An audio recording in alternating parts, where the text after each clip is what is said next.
and be sure I will do the right job.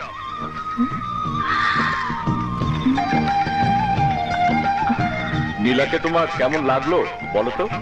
Dad, তোমাকে যে কি বলে ধন্যবাদ দেব তার ভাষা আমার জানা নেই। তুমি ঠিক বাপের মতোই কাজ করেছো। তুমি যে নীলাকে উদ্ধার করার জন্য আমাকে এখানে পাঠিয়েছো, আরে সেই তো আমার স্বপ্নের মানুষই, আমার মনের মানুষ। তাই নাকি?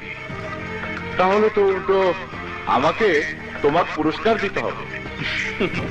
নো টেনশন, আমার বাপের হোটেলে একদিন তোমাকে পেট ভরে খাইয়ে দেবো।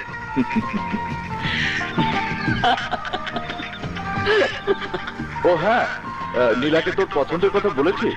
নো ড্যাড, এত তাড়াতাড়ি বললে সব গুবলেট হয়ে যাবে। আগে তো রাজকুমারীর মন জয় করি, তারপর যা করার করি।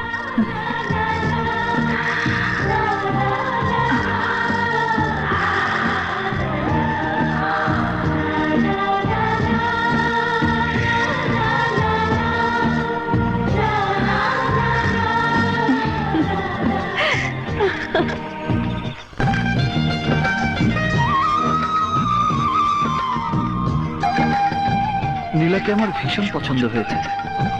ওকে দেখে মনে হয় সে একটা স্বর্গের দেবী। ও বোধহয় প্ল্যান করে আমার জন্য এখানে এসেছে।